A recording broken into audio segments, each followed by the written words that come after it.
Judaism and Islam call themselves each other cousins, sons. Yeah, and there's even like you get the tie-in between the relationship, evolutionary relationship between kosher and halal, right? Israel was kind of in the position with respect to Rome that Gaza is in with respect to Israel now. It was an occupied state with brutal imperialist behaviors that kind of made it difficult to have a hopeful view for the future, right?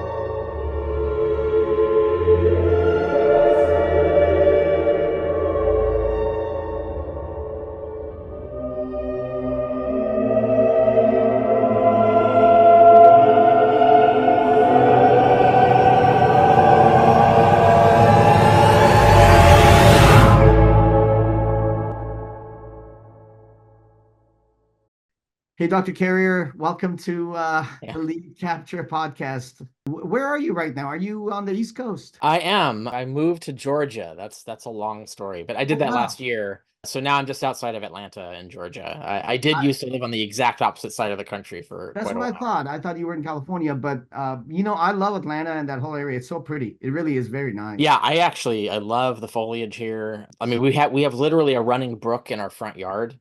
You can't beat It's that. like, yeah, That's it's the that's very opposite of California, which is like constant drought.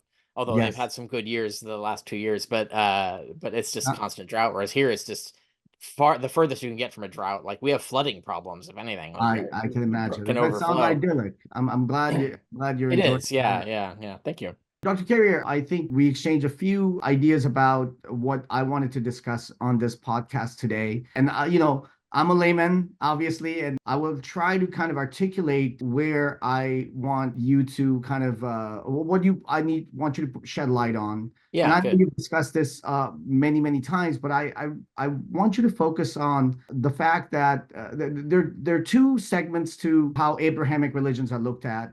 One is obviously we looked at Judaism and Islam called themselves each other cousins, cousin religions or cousins. Arabs and Jews called each other cousins in a way Yeah. because their lineage goes back to their belief in Abraham and Abraham's two sons. Yeah, and there's even like you get the tie-in between the relationship, evolutionary relationship between kosher and halal, right? Like there's that you can see that there's roots there that go back even more closely than to Christianity. Definitely, and I think that's why it's such a miserable experience for most of us to watch them always Yeah. be at each other's throat. Yeah, yeah. But cousins do fight, brothers do fight. I mean, these things, Yeah, yeah, yeah. family is Right. not Oh, immune to it's tragic though, but yeah. yes, it is. So without getting into, obviously a lot of this going on, and we're not trying to ignore any of the stuff that's going on, but that's not the focus. You're a scholar of these things, and I wanted to discuss, I was telling you earlier that one of my introductions to you was your lecture on mystery cults and Christianity. And it kind of opened a lot of informational floodgates for me regarding, and then I went down the rabbit hole, of course, once you Yeah. introduced all those things. So I wanted to first discuss how far back can you take the roots of what is Abrahamic religion and what flows into it as far as their belief system is concerned. The mainstream view, like so the majority of scholars who are experts in that very subject, their view, and there's a lot of evidence for this. I've been impressed by their presentations and the books and papers and whatnot, is that the Israelites didn't actually come from Egypt. They didn't come from some other place.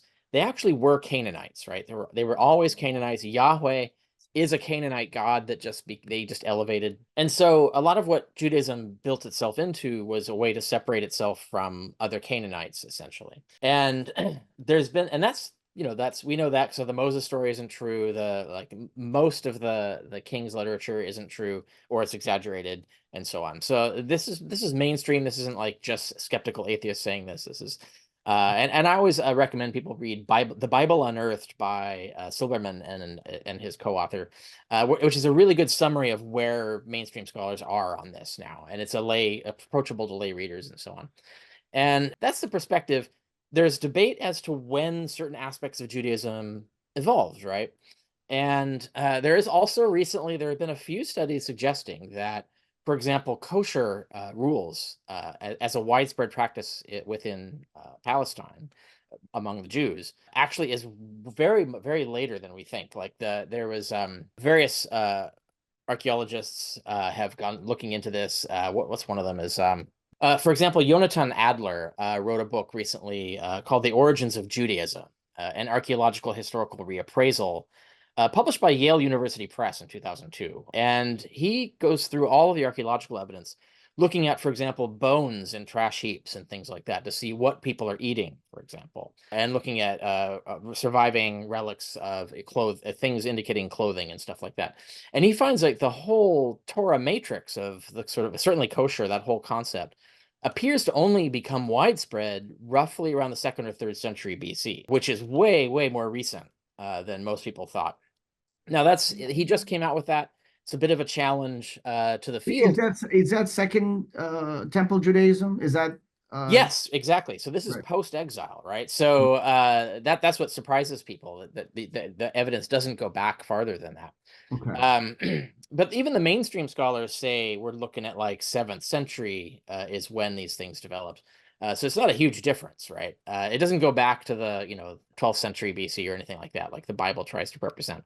But the thing is that what we associate with Judaism today, like one of the leading things we think of messianism, and that's big in Islam as well. And we think of apocalypticism that goes with that. So you have a messianic apocalypticism. You've got messiahs who are going to bring about the end of the world and create this linear history where the world is going to fundamentally change forever Well, at some yeah, point. Islam actually adapts exactly the Christian belief on that regarding Jesus' return, basically. Right. Yeah, of some kind. Right. Yeah. So they're all three of the big religions, the Abrahamic religions, are messianic apocalyptic religions fundamentally.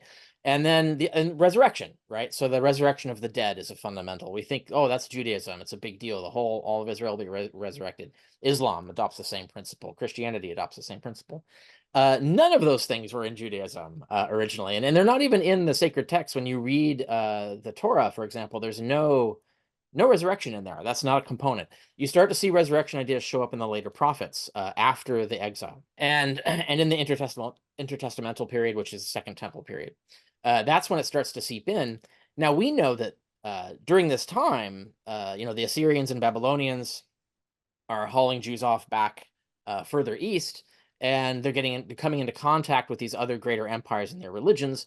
And then ultimately Persia, right? So the famous story that Cyrus the Great freed the Jews, let them go back home. And he He rebuilt the even temple. he funded the rebuilding of the temple, that's the Second Temple. And that we know is true because we actually have the artifacts and inscriptions from Cyrus and his regime. So we actually know he did that. He did that for a lot of different ethnic groups. It was part of the way he ruled his empire. So it wasn't just, he didn't single out the Jews. They were just part of this basically policy for how he was going to rule all of these disparate empires and kingdoms that he had taken over, essentially. But he brought with him, he's Persian. He's coming from the region that we now call Iran.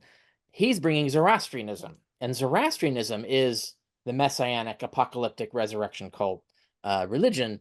Judaism didn't have any of those elements until exposure to the Persian religion. And so they have this great empire that frees them. And then this empire has a religion with a god that's even more amazing than their god. So what do? They decide that their god has to be that amazing as well. And they adopt all these ideas. So they become messianic apocalypticists. They adopt the idea of the general resurrection.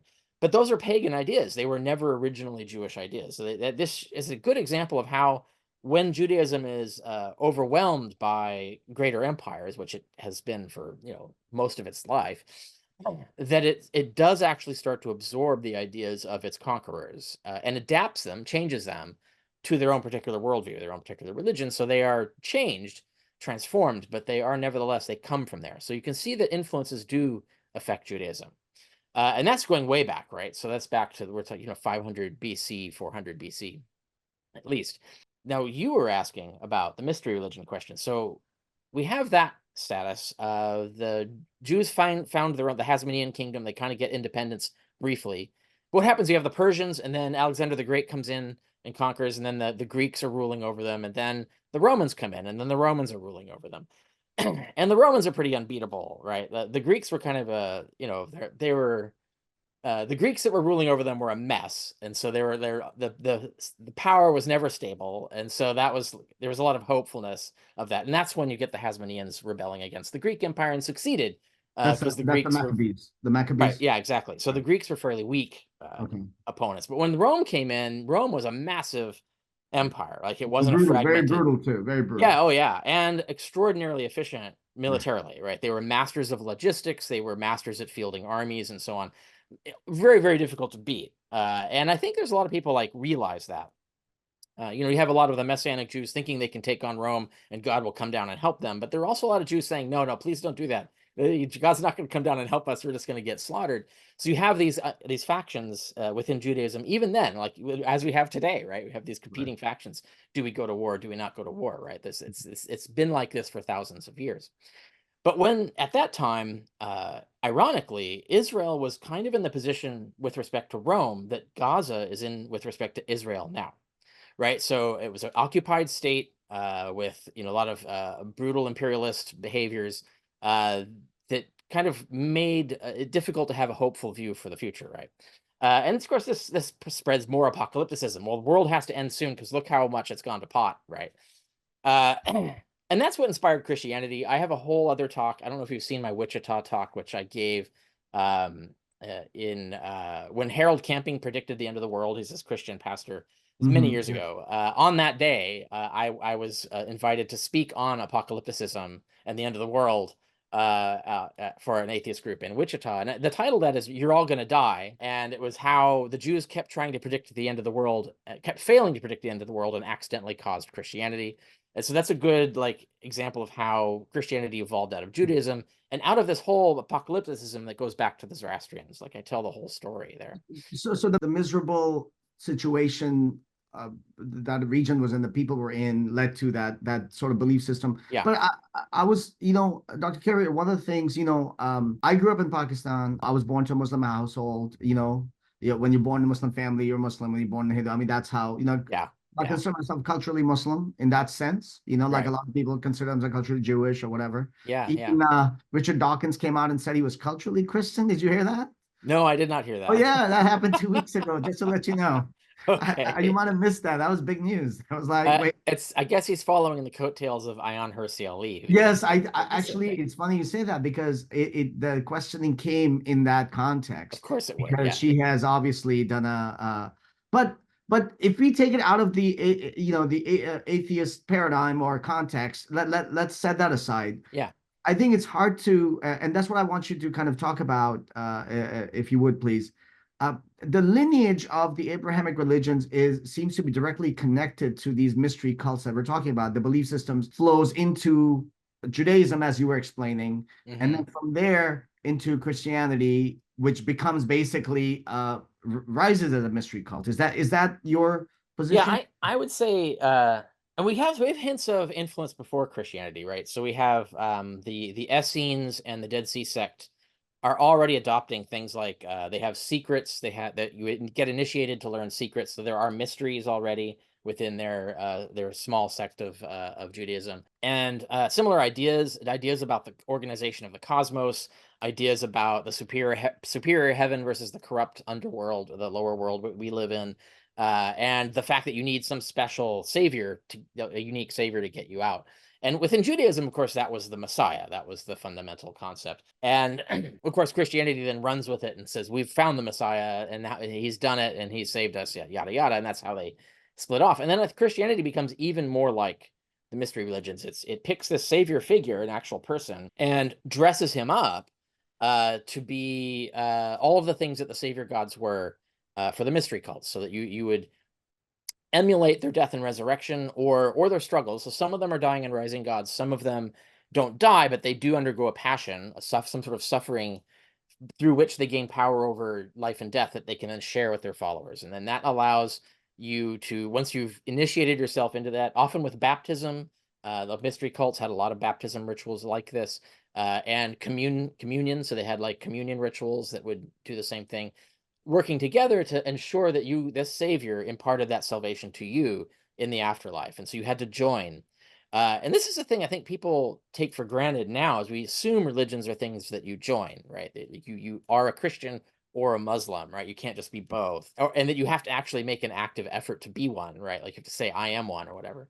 That's actually a weird thing in the history of religions, because before that, you look at the pagan Rome, where religions were just there, right? Like you didn't have to pick a religion, you didn't have to join a religion. They were just community realities, right? Like the gods existed, the community had temples, and you had, you know, festivals and all of this stuff.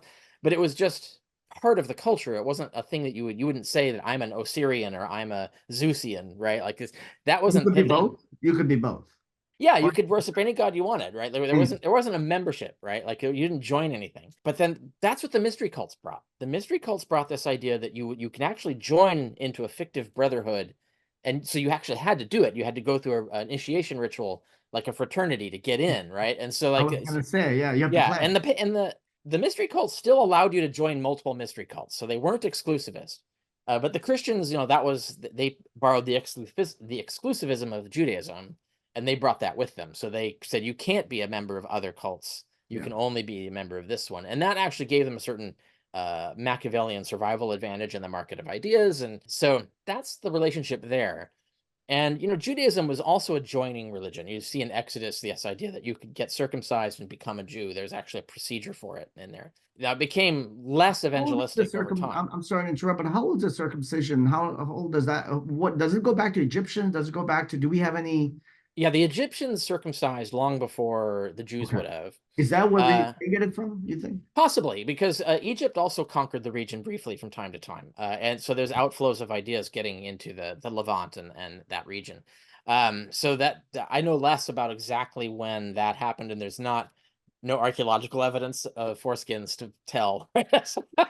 Well, let's be So, glad for that. right, That would right. be a So, horrific find. yeah, Whoever makes that find would Adler be couldn't horrified. test that one. That wasn't one he could archaeologically test. So we don't know when that ported over. But certainly once the texts were written, it was at least being pushed, right? That was the idea. But Hmm. even that within the Jews, that was more of a joining the nation than joining a religion. So it wasn't like you have Israel and then you have these religions that you can join within Israel. You either were of Israel or not, right? So it was actually a national thing. It was a way to join the nation as a citizen. So it was kind of more like a classic ethnic group model where you have in the ethnographic record, a lot of tribes require people to once they come of age, you would have like an initiation ritual, and it makes you one of the tribe. So it's more like that. It goes back in that sense. But when you had the influence of the mystery religions, it became more organized along these models, where you have ritual washings, you have communal meals, and all of this stuff. And then Christianity really ran with it and really built it out even more. Right? Like Christianity is more like a mystery religion than Judaism. Like you can see some influences in Judaism, but and a lot of those influences didn't stick. So like the whole secret levels of initiation stuff, like that survives in some very, you know, fringe Jewish sects today, but it's not really a component of Judaism globally, right? Yeah. And Christianity abandoned it too, right? So they got rid of that model, but that's how they started. They started with this, you know, more like the what do you call it, the various the societies that we have, like the Masons and so on, the Freemasons, where you would have these secret initiation levels and stuff, and you learn more information. Scientology has now borrowed that model, and they have the same kind of thing going on. But Christianity has become more institutionalized. It's become more just of an open religion in that way. But at the time, when we're talking like first and second century AD, when Christianity is growing, when Judaism is fundamentally changing because of the destruction of Jerusalem and the destruction of the temple, the failure of the Bar Kokhba revolt 100 years later, those events really transformed how Judaism understood itself and how it did things. Like it was significantly different religion before and after these events. And yeah, a lot of that has to do with the influx of the ideas of the intellectuals. And to give you an example of one of the ways that it filtered in, when you read like the Torah, it's clearly a flat earth model, right? Where you have the earth held up by pillars and heaven is held up by pillars. And it's like this tin roof that has holes drilled in it. And the light that pours through is the stars, right? Like it's that kind of model.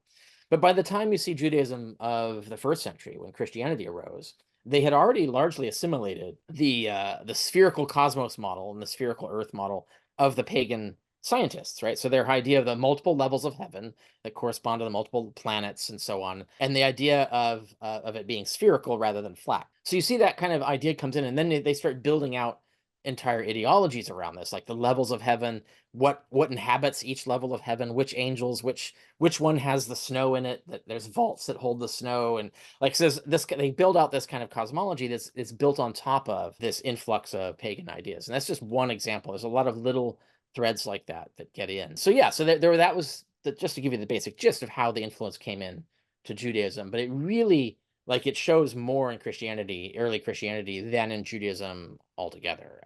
Christianity is very much a breakaway sect and syncretized the imperialist cult, the cults of the empire, with Judaism, which is its founding religion. So I've heard other yourself and other scholars talk about as well regarding, obviously Paul being more, what's the word I'm looking for, victorious over other sects in a way with his own philosophy. Yeah. He rejects circumcision and more Torah observant rituals, right? Yeah, so here's the thing. So yeah. originally Paul didn't reject them. What he did was, so the religion started as you had to be Jewish to be a Christian, right? And so if you were not Jewish and you wanted to be a Christian, you had to convert to Judaism. So you had to get circumcised, you had to follow the dietary laws and all of that. What Paul did was he said, well, if you're not a Jew already, if you're a Gentile, you don't have to do that because Jesus already covers it, right? Like the sacrifice of Jesus exempts you from all of the specific laws. So you don't have to become a Jew to be, so you don't have to cut off a piece of your penis. You don't have to abstain from pork and all of that stuff. Originally, he didn't say that Jews could get rid of it. Over time, he kind of seems to have like hedged around the idea that they could.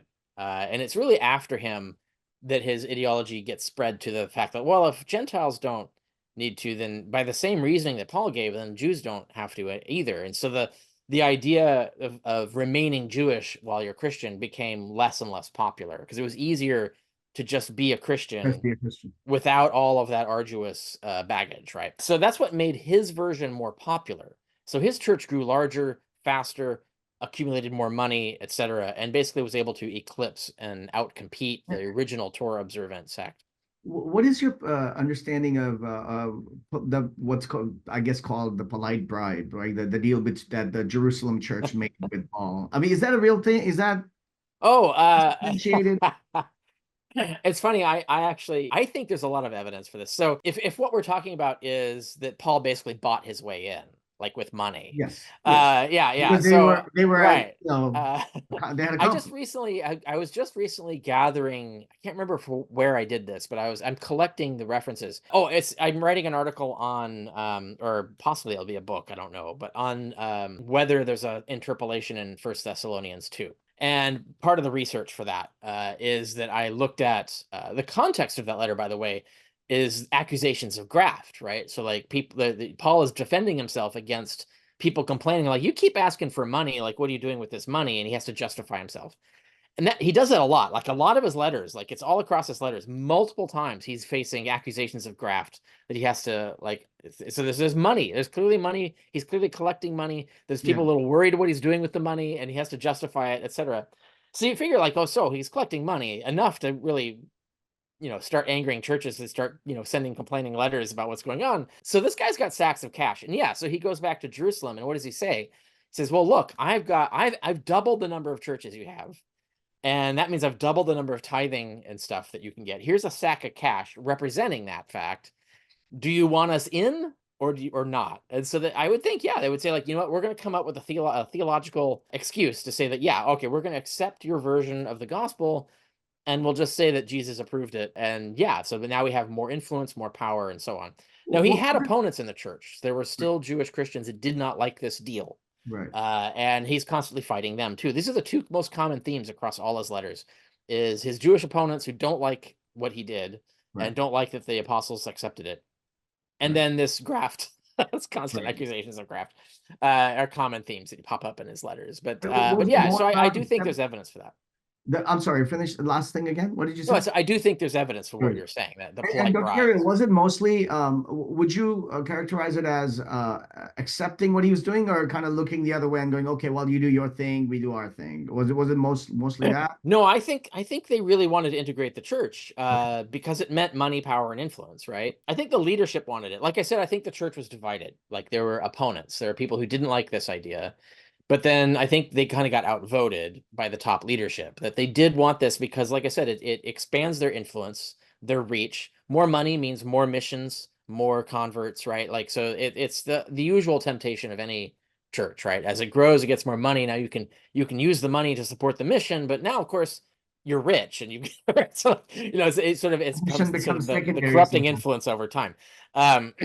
but no, I think they did. I don't think it was like a go do your own thing, we'll do our thing. I think it was a full integration of the two churches, but there was still a minority faction that was trying to undermine it because they didn't like And, it. and so that's what I was going to ask you too. So there were many factions that actually survived for a while, right? That kind of went along with what became mainstream Christianity out of Rome. And Yeah, oh yeah, right. We can't really even document how many.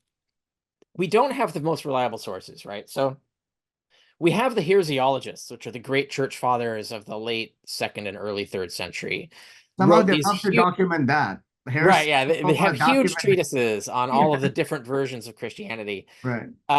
But we don't trust them. They're not terribly reliable. They're very polemical. To what extent they're accurately describing their enemies, we don't trust. Are they thorough, or are they missing people? Are they inventing groups that don't exist because they're just seeing trends that aren't really groups?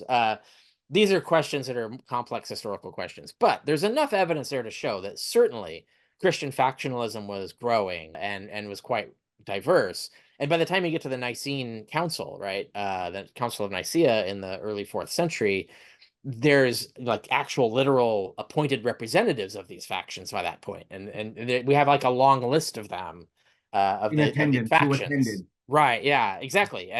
Their views were competing for acceptance as the official imperial version of Like Christianity. Rome did not know what they were going to actually do, I guess. Sure, sure, yeah. Like, hey, come on, we're inviting you to a great dinner. Come. Yeah, I asked so I went to Columbia University and I studied under William Harris, one of the great professors of Roman history. And I asked him about like what he thought, because he'd written some things about it. Constantine and his political relationship with the church. He did a book on visions and dreams and experience in the ancient world, in which a big part of it is the mixed and divergent stories about what Constantine actually dreamed or saw, etc. Right? Um, so he was interested in this question, and I asked him, and he says he thought, like, his opinion was, and I haven't looked into this in detail, so I don't have a firm opinion myself. But his opinion was that Constantine didn't really care what came out of the Nicene Council. He just wanted something to come out of it. He says, "Look, there's factions. I don't want factions. I need a unified empire. We need a unified church. I don't give a crap what it is. Just pick one. Like, so you guys get together, do your thing, and pick one." And then I'll back it. And I think that was his attitude. And It that's goes what, back to the central authority of the Romans. Like, I want just yeah. one Well, he thing wanted to to use the control. church to control a populace. Yeah, that Right. absolutely. I mean, he uses that from the very beginning when he did the Edict of Toleration. That was in the middle of a civil war where it was the other faction that he was fighting were the ones persecuting Christians the most, right? So the Edict of Toleration was a brilliant move to get tons of people on his enemy's side on his side, right? And so he was ready made that when he won the Civil War, he had a whole institution in place in the enemy's side of things that he could use to start impressing his power into that half of the empire. So it's a brilliant political move, and I think that's how most historians see it, right? Yeah, I think a lot of people confuse the fact that he was not the one who basically made Roman Empire Christian. He was one of the ones who led Rome in that direction, right? That's Yeah, the thing that he did yeah. that set the course and makes it different from all of emperors before him is that he made the church an official arm of the government, just like all temples were. Like it's like he made it an official religion and then gave it official imperial patronage, even to the exclusion of other things. So he was already favoring the church, but he was still governing a polytheistic society, right? So he didn't say you have to be Christian. He just gave them advantages. He gave them positions of power. He gave them money, etc. Diverted these resources from pagans to Christianity. So he started putting Christianity in power because he wanted to use it as a tool for that reason. What Now, the it wasn't numbers here? until Sorry, go ahead. it was Theodosius. Right. Later. Constantine is, we're talking about roughly 330 AD. Theodosius in 395 AD, he created the edict that everybody had to be Christian, Christian or death. That's when he made the empire Christian. Right. And even that edict was disobeyed. Like, so that's where you had a lot of violence, political violence in Egypt as an example, and in Gaza, incidentally. Right. Gaza was a pagan stronghold that was just flagrantly ignoring Theodosian's law. And so you would get these kind of oppressive military actions to try and suppress paganism. And you get these massive events of mass murders and things like that Oh. Isn't it going on. amazing what 3 centuries can do? Just Yeah, like yeah, people, Right. Yeah, and for people who are interested in this, by the way, since so Yeah, we've touched on the theme of the current gods of war, yeah. there's a really good movie about Hypatia. So Hypatia is the last Uh, known Greek scientist I've and seen it a few professor. times. I just Argo. Is it It's Argo? Agora, yeah. Agora. Agora. I'm Oh sorry. man, yeah, it'll make you Yeah. cry. It's It does definitely with a what? tearjerker, but it's Yeah, so it's filmed so well in a way to show you that the shit that was going on then yeah, is the same stuff that's going on now, right? And it shows the psychology that was causing the violence and religious conflict there, yeah. and shows how it is like echoed still today. We still haven't learned our lesson, basically, Human beings and so got it's a to good carry movie it. for that, It right? really is human beings, right? Yeah, Okay, now that we're already up to the cusp of the fourth century, the fifth century, yeah, was getting to yeah. what What's I, next? Yeah, I right. want to talk. The Yeah, very I next wonder what's century. next. I wonder what's Yeah. coming down the pipe. So I heard you say in your lecture, or I don't know if I think you were giving your opinion regarding what might have happened, how Islam could have been part of one of the Torah observant Christian Christian sects. sects Yeah. that might have led. Can you talk about that a Yeah, little? that's a theory in the field. It's not settled, so Right, it's still debated. There's some evidence for it, and the biggest problem is that the records are bad, so that we can't answer this question really. But it does look a lot like one of these original Torah observant sects. There were a variety of them, but they were very small. In the Syria region, so in the region of Palestine, Syria, and we know they existed. We have people talk about them, Epiphanius, for example. The Talmud talks about them. And so we know these sects existed. And, Islam arises roughly around that area, that region. yeah, And it looks a lot like Syrian Christianity. It's a very like divergent form of it. Even its Christology, like its attitudes, like the way it's evolved its position on who Jesus was as a person, right, resembles what were considered heresies among Christian factions earlier, right? So it all does look like it came out of that.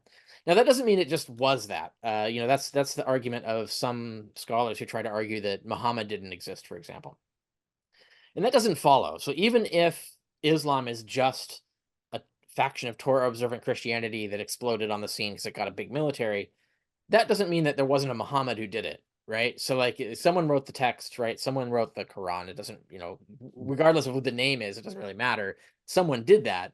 Where are they getting their material? Where are they getting their inspiration? And also for all of the early hadith that surrounds it, right? As well, like not just what's written in the Quran, but what were the rituals and traditions that are right. not written down, but Yeah. became part of the religion very early. Someone did all that, right? It could have been a committee, but there's going to be one individual probably is prominent in that role, regardless of who you call him. Right. And so that could be what they did is they took this religion, revamped it up, like all revolution cults do. Like you can look at Mormonism as a classic example. Like look what Joseph Smith did to Christianity. Mormonism is a version of Christianity. It's a really weird version of Christianity, but it is Christianity. And it was that one guy, Joseph Smith, largely transforming it to create this new version of it. So I would think like the Muhammad person, regardless of their name, it's plausible that there was someone who did that and thus created Islam out of a available Christian And sect. individuals, I mean that's one thing. I'm more interested, I think, what you were talking about. I mean, the similarities are hard to ignore. I think that's where the point is, right? The Mhm. similarities and the I was going to ask you, by the way, this is a little bit of off topic, but not quite. You've heard of the theory about Petra and Mecca, right? The Petra being the base of Islam and not Mecca, the Mecca didn't exist. Do you So have I've any heard of opinion it, on but I that? know very little about it. Oh, So okay. yeah, yeah. I'm sorry to hear that. I was hoping. I find that interesting though because there's Yeah. a Petra role in the legends of Christianity as well, because Petra is where the apostles were supposed to have fled to during the destruction of Jerusalem. So it was also a competitive between Petra and Jerusalem In, as the in base of 60, in Christianity. 60 Yeah, yeah. CE? Well, the legend is later, so we don't Okay. know if the legend goes back to 60, but it would be 70 AD would be when they fled, right? And so Okay. there was this legendary competition between is Petra or Jerusalem the center of the religion. Now that didn't last very long, and we don't know if that was just legend. It might have just been a legendary thing that This was is, can invented. you talk a little bit about that? Was there a real conflict on this, or was it something that's just thrown about? It depends on what you mean by real conflict. Like, It gets mentioned. So okay, I think Eusebius talks about it. I can't remember who else. And he's citing like other documents and things. It's problematic in the sense that the legend. I talk about it a little in completely unrelated blog. So on my blog, it's the article on because Petra is a Petra. developed city that could be potentially a trade center, and it's kind of on the way to Syria. Yeah, no, exactly. Yeah. Because one of the things I think when you talk about Petra Mecca, they say that there wasn't any trace of Mecca in any of the Roman maps or before. Ah, yeah, So right. that's what one of the things that kind of gives birth to that sort of what some people obviously agree or disagree with it. And also, Right. I I don't find it know. Yeah. interesting that Mecca was not preserved. I mean, there are no real like if Muhammad was able to take back Mecca after coming back from Medina with he was able to defeat the Meccans and take back his hometown. They never preserved his house. They never preserved where he grew up. They never preserved any of those things. It's kind of interesting. One would think Yeah. for the leader that would be preserved. Yeah, I can't find it. So That's somewhere okay. on my You tell blog, me I later. get I'll into link it. this Petra Jerusalem thing and the Okay. sources we have, and why the sources are also dodgy. Like it might just be a Okay. legend of this. And it was linked to the competition between who's in charge of the church, Rome or Jerusalem. And is it the Jewish faction is under Peter and then James, or the Gentile faction that was under the people that inherited from Paul, right? And so that was all competition, but most of what we hear about that is later legend. So it's more like factions 100 years later are inventing their own backstories, and then Right. the backstories become part of the political conflict. But that doesn't mean the backstories are true, right? So, Right. Or at right. least But the I do very think it's least, interesting that there is this Petra connection even with right. Christianity, and to see it also come up in Islam. Right. Because I think there's some wars with Nabateans and Hmm. Yeah. Israelites as well, I believe. I think I Oh would. yeah, yeah. The Nabateans were a raucous group, I have to say. I mean, even Paul was running from their marshals. Like he talks about, they had him cornered in Damascus, and it was basically the marshals of the king of Nabatea were like hounding him, waiting for him to come out of the city to get him, to grab him. They had some warrant or something for his arrest. We never hear what for. Like we don't know what drove him, because he Paul says likes to like play the he victim a lot. Yeah, he yeah, does. that's right. Well, he hides this story. Like he really doesn't talk about it, because he says he had the vision, he was converted, and then immediately went to Arabia, right? So there's this whole Arabian mission. And then That's his first stop yeah, after. literally he says in Galatians 1, you can see it's like, as soon as I was converted, I went to Arabia to preach the gospel, and then I came back to Damascus. And then we learn in another letter that when he's in Damascus, that's when we find out that the Arabians have marshals trying to hunt him down in Damascus. So the And Arabians so you're want like, Nabateans okay, and he where went to Arabia, yeah, never talks about it, yeah. fled Arabia back to Damascus, and has marshals chasing him. Like, what on earth did he do in Nabatea? So Now, yeah, backstory there that we don't know. He doesn't talk about it in his things. He hints and dances around it. so, Dr. Carey, we have you for an hour, so only 12 minutes left, or what, 18. I want to focus on a few things. I really want to kind of ask you a couple of things that are, I think probably weighing on everybody's mind nowadays. Um, you know, first of all, let me just ask you, as a scholar, do you worry about what is happening to free speech in our society, and do you think you feel a little bit hesitant sometimes saying things, or I mean, or Mm. the others being a little hesitant in the scholarship field? So I don't. However, I've arranged my life so that I have that privilege, right? I'm not attached to an institution, so I can't be punished through institutional mechanisms, right? I do think that there are chilling forces in academia, in both directions. I'm not even siding with a particular political bent Right. here. No, no, no, no. It's both sides, right? Right. So, and other sides that aren't even part of the two sides. So it's And not just and liberals just to and be clear, my conservatives. intention was not one side and another. I'm talking about Yeah, just yeah, the exactly. If you atmosphere. think, Yeah. I think that there is a, it's not like someone's going around with a cudgel and beating somebody up who goes against the party line of challenging Christianity too far, right? Like, so there's secular universities with secular professors I think they do have a feeling that there are certain things they can't, certain ways, places they can't go, that they have to forestall themselves from exploring. And I had this actually with someone I knew earlier, who is on my list. I have a list of historians who take mythicism seriously, and he's in there. Davies, and he told me when he was alive. He's deceased now. He told me when he was alive that he said like he actually was sympathetic to. He thought that there wasn't really good evidence for Jesus. He thought like actually I think you're right about this. And but he said he couldn't go public with it because he thinks that would ruffle too many feathers, upset too many people, and create too many problems for him. And he was retired, right? So like there were a lot fewer ways to get at him, and he felt that way. Pension, And pension, maybe right, tenure, maybe yeah, pension. right. And it becomes kind of like the panopticon. Yeah. Like people will say, "Oh, well, there's not really." That's not true. There's no pressure like that. And it's like, yeah, but he felt there was, right? And all Mm. that matters is that you believe there is, right? If you perceive that it's a no-go zone, you won't go there.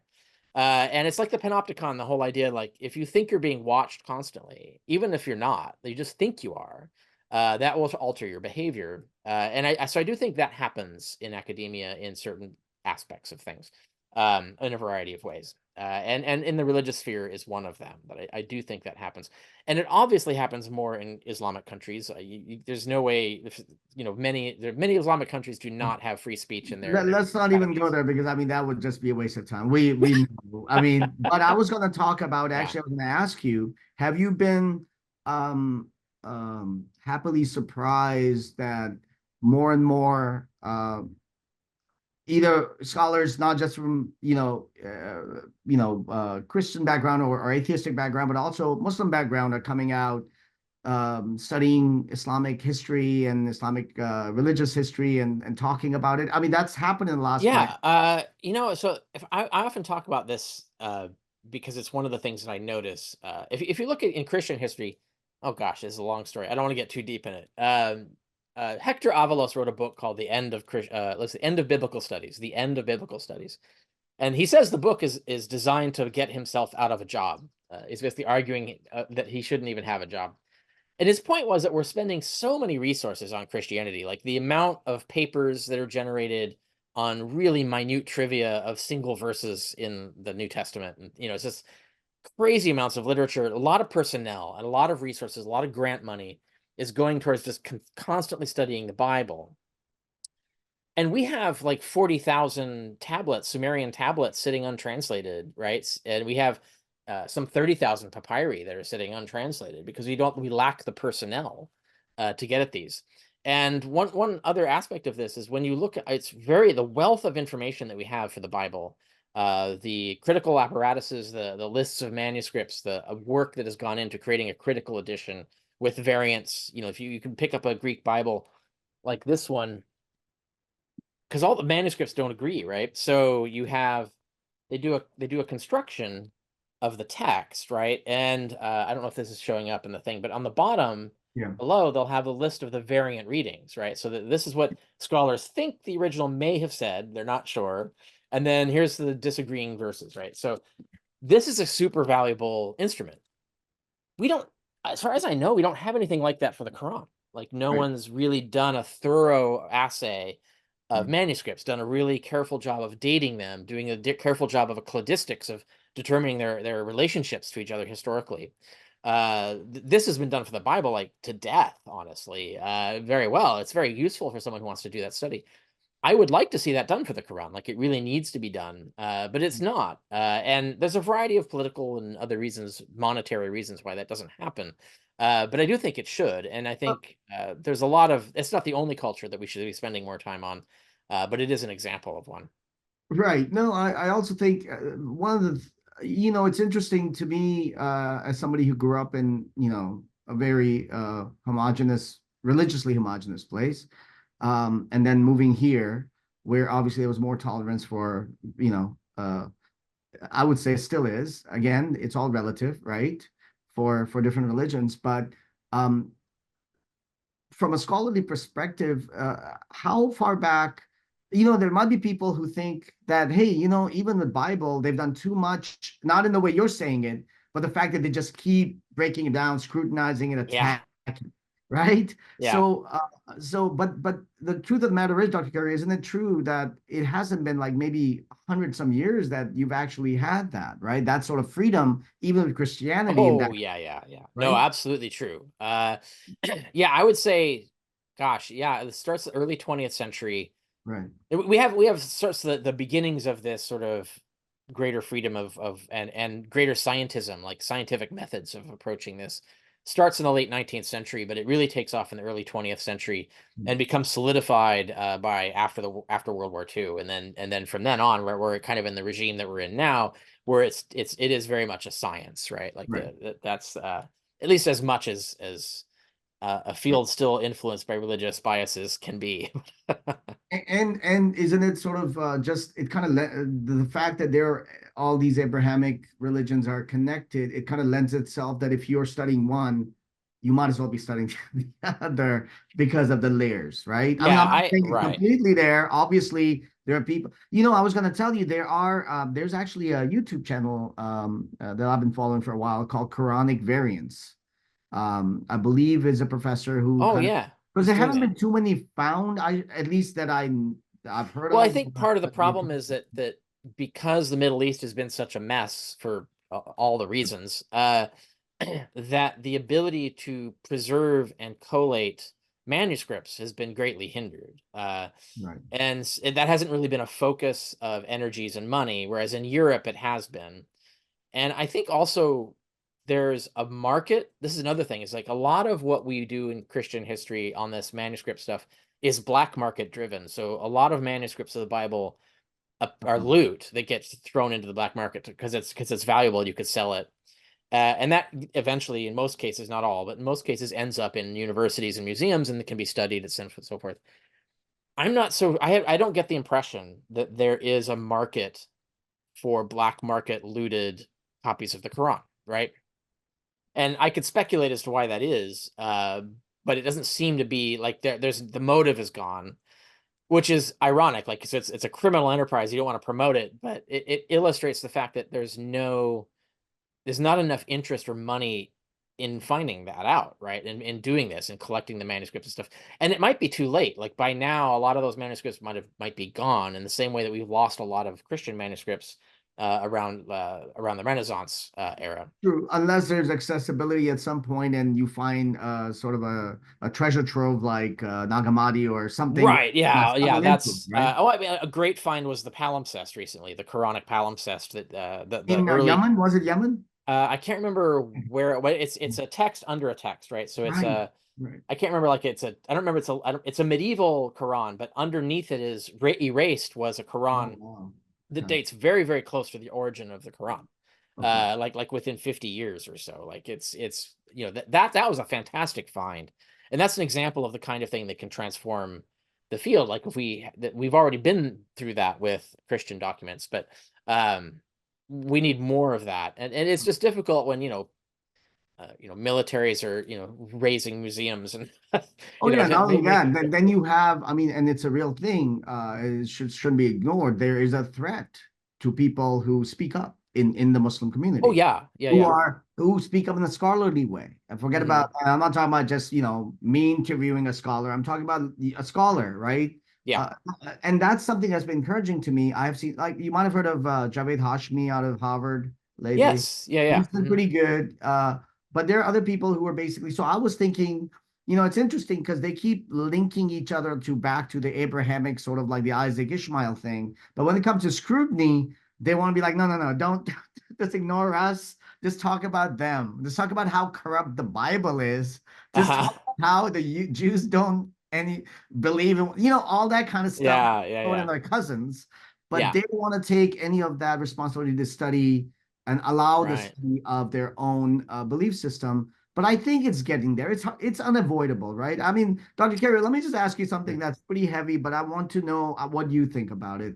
Do you think we are going towards more religious freedom, or do you think we're talking about just more tribalism still? I mean, the secularism in America I would say it's under attack, but it definitely has been diminished in some way, even though most people don't go to church or something like that. Yeah, What do you I feel do about have thoughts about this. it? So as a journalist for Zachariah, are Yes, you familiar? And I don't know if he's written this up. I'm sure he's written it up somewhere, but I've seen him in interviews discuss it, which is his point about, and he was talking in that particular context that I remember, Islamofascism, right? Terrorism. right. And he's saying like, well, actually, if you look at what's going on, these like radical Islamists are actually shrinking in number, and the violence is a reaction to the fact that they're losing. They seem louder, right? They're doing more damage or gaining more power. Like you look at Iran, for example. Iran's a good example where it's an absolute Islamist regime where most of the populace is actually secular, right? Like there's actually more secularism in Islam Now, they don't want them in there. Iran, Yeah, but right, they're not out about it, right? It's right. all underground, underground clubs and CD sharing and all of that stuff. Um, but that illustrates the fact that it's as the factions shrink and lose favor and power, they use more violence and brutal mechanisms to maintain power.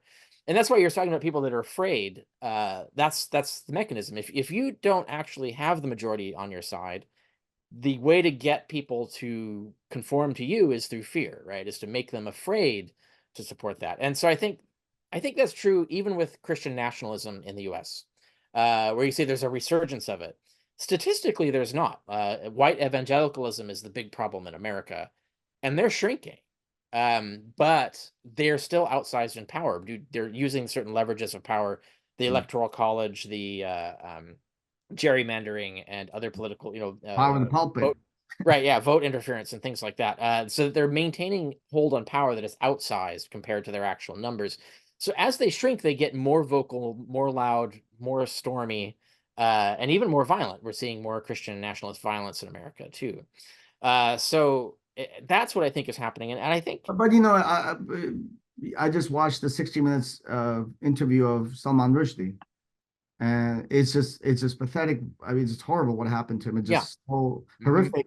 And almost 40 years after that horrible fatwa that was given by that crazy person in Iran, right? That's yeah, the kind of stuff that yeah, right, drives you crazy. It's like, my God. I mean, yeah, obviously, Salman Rushdie, 40 years later, being 75 years old, probably thought he was much safer now than ever, right? But here you are, here's this, yeah, yeah, yeah. complete It's lunatic. because a minority can always exercise an outsized amount of influence and fear through doing that, right? Because it's not through numbers. It's basically Fareed Zakaria's point was that it's going to get worse before it gets better, because as we get to these tipping points where, for example, Democrats are just on the edge of controlling Congress, right? Like, and so the Republican Party in the U.S. is trying to prevent that by maintaining that sort of equilibrium, but it's right on the edge. And so we're getting elections now where a matter of like 10,000 votes out of millions actually decides elections,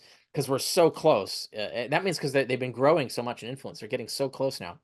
And we're So even my seeing hope is, some, yeah, sorry, go yeah, ahead. some states shift. So, uh, and then so that leads to more draconian methods of trying to maintain But power. but And also that in leads to this outspoken nationalism and more outspoken right. racism and all of But that. but Dr. Kerry, let me get back to the last few minutes. Let me just get back to this because I think my, speaking to you and listening to other scholars, and it's been just an amazing thing for somebody like myself, and I'm sure many others like me who have access to you guys now, which we wouldn't have had we not gone to this where you were teaching, or if you weren't Yeah. teaching, how would we ever do that, right? Or just read your books, right? So it's been an amazing thing. And now in that space, I think I see some people studying Islam and the connection, and also being a little more open about because obviously the big thing is putting historical aspects separate than from religious beliefs, right? You have to separate the two. And in the Muslim community at large, even the American Muslim community, that Yeah. is not something, that level of critical thinking is not appreciated. I'm Right. not Yeah. saying it doesn't exist. Of course it does. Yeah. Yeah. And the But you're other, right. Yeah. so I think as more second generation Yes. American Well, Muslims they are say three generations, right? So like, the Islamic migrants that everybody hates and fears, right. their children are going to be more liberal, and their children are going to be basically just like everybody else. And And I always point out like the the Muslims that like the Muslim refugees that Christian nationalists in the US hate and like or want to get rid of. And it's like they're literally just you. Like they have exactly the same, their Yeah. conservative beliefs Oh my God. That's all the seriously. same. Like you're Yeah. If you like they're if not you worse than met you. each other, if you met each other, you like each other. And you and I would be like, okay. Yeah. So they're not that far from the Yeah, mainstream, right? yeah. Like it's just in two more generations after But that, then you and their get that kids whole are racial tinge to it, right? Oh, they're from there, the whole xenophobia and all that yeah. comes. But you're Oh yeah, exactly right. absolutely. Because we need to have enough YouTube channels out there to show them, hey, by the way, you guys are exactly the same look. You not only that, they might have come out of something that you guys came out of exactly. It Yeah. just that their sex survived and then became a little bigger, Yeah, right. perhaps. Yeah, Essentially. right on. Absolutely. So we'll end there. I really appreciate your time, Dr. Carrier. Yeah, absolutely. A Anytime pleasure. again. So it's been Thank you great. so much. Okay, wonderful. Have a good evening. I'm sure it's what 7 there now, so It you is, still yeah. have a little bit of daylight or it's gone? It's a little bit daylight. Yeah.